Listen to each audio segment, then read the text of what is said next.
Good morning, everybody. It is Thursday here in Central Texas, and can't tell you how much I'm looking forward to 95-degree temperatures with about 80% humidity. That is just going to be miserable because of all the rain we've been having. I'm just looking out the front window here. I've got mud puddles still sitting in the yard, and so it's kind of miserable. And not only that, the mosquitoes flying around here are crazy. We had to last night. We got home from church, had to unload some stuff out of the back of the truck, and me and the boys, and we were just attacked, slaughtered by the biggest mosquitoes we've ever seen. I swear you could put a saddle on a couple of them. So, kind of miserable around here in Central Texas right now. I think they're talking about heat indexes today in triple digits. But that's okay. That's okay. It's all right. We'll be all right. Can't do nothing about it, right? So just turn the AC on and have a good day. Well, I gotta get into it this morning. Started the book of Leviticus this morning in my Bible reading. First 5 chapters. Leviticus 1 through 5. And my favorite verse in all of Scripture is found in Leviticus chapter 2. Leviticus chapter 2 and verse 7. And it says this: "And if thy oblation be a meat offering, baken in a frying pan, it shall be made of fine flour with oil." Do y'all understand the significance of that verse? Do y'all understand what meat dipped in flour and oil and then put in a frying pan means? That is chicken fried steak. It's biblical. It's right here in the Bible. So chicken fried steak is biblical. And by the way, it's an acceptable offering unto the Lord. So I say we all go get chicken fried steak. Smother it in gravy, mashed potatoes, and God's in it. I'm just saying, it's right there in the Bible. So, anyway, I'd like to just stop right there and say we've had a good morning devotion, but I do have something else for you. But, hey, you know what I like to say? Some of y'all out there laugh at me. You can gnaw on that one for a while, right? Chicken fried steak. No, I came across this verse in the same chapter 2. And guys, there's so much here.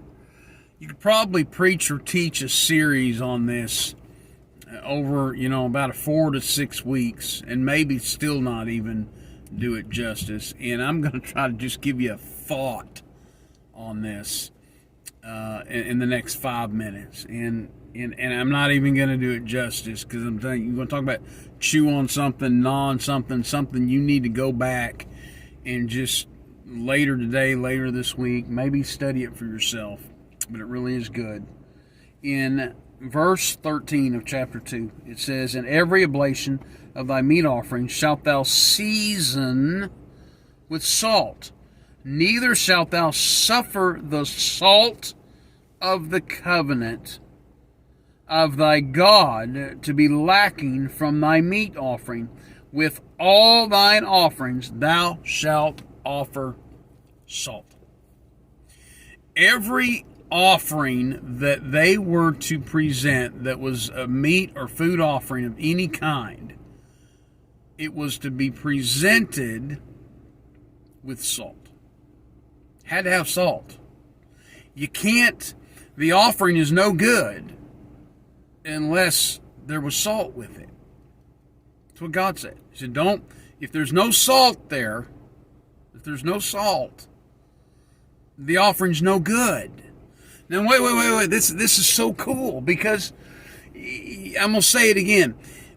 God said, when you bring a meat offering, got to have salt, because if the meat offering does not have salt, if the sacrifice does not have salt, it's no good. So it got me thinking about something. There's a couple things here. And again, this is so deep and so broad, and there's so much here. There's just not enough time to really deal with it. But stop and think about this for 1 minute. One thought. One thought. Matter of fact, let me just go ahead and turn over here. I want to show you something. In the book of Mark chapter 9 and verse 49, here's what Jesus said. For everyone shall be salted with fire, and every sacrifice shall be salted with salt. In verse 50, he says, salt is good, but if the salt have lost his saltness, wherewith will ye season it? Have salt in yourselves, and peace one with another. Well, we got to understand what salt is first, very quickly. Again, there's not enough time. I wish there was. There's two, but let me give you maybe the top two. Number one, salt was used to preserve. To preserve. It was used to preserve. Secondly, salt was symbolic of a relationship, and it was used in ceremonies, and even sometimes today it's used in weddings to symbolize that long-lasting relationship, that bond, that friendship. So just based on those two things, let me give you this. Remember, the sacrifice was no good if it didn't have salt. Your sacrifice is no good if there's no bonding relationship there. The sacrifice is no good if there's no preservation there. Oh, slap that baby's fat. Y'all don't get this. Listen, Jesus said we're to be salt. We're to be salt. And in this passage of Scripture, he says, look, don't think you're not going to go through some fiery trials. You're going to go through some fiery trials here on this earth. You're going to go through some stuff. But understand this. Have salt. If you have salt, you're preserved.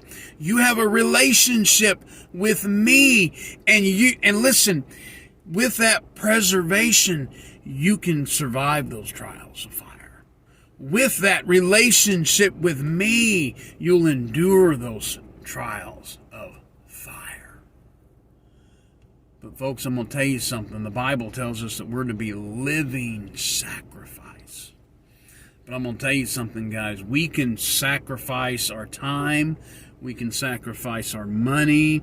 We can sacrifice everything we have. We can give stuff to the poor. But I'm going to tell you right now, it's that sacrifice is no good if we don't have a relationship with Jesus Christ. Boom. Isn't that good? Man, I'm so glad that I know Jesus and he knows me. Because I feel like today it's going to be kind of fiery. It's going to be 95 degrees with tons of humidity today. And I know that's silly, but real life final thought, guys. Whatever you're going through, you can find peace, and you can go through whatever you're going through with peace, a peace that passes all understanding, knowing that you have a relationship with Jesus Christ, and He promised to preserve His people. And that is what that salt covenant's all about. Man, that's really cool stuff this morning. Super, super cool stuff. All right, guys. Well, I got to go. It's 7:30.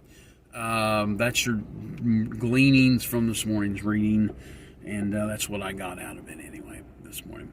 Hope everybody has a great day. It's Thursday, which means it's the day before Friday. And that makes it a really cool day.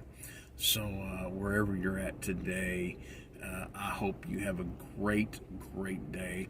And I love you all in Jesus. We'll see you tomorrow.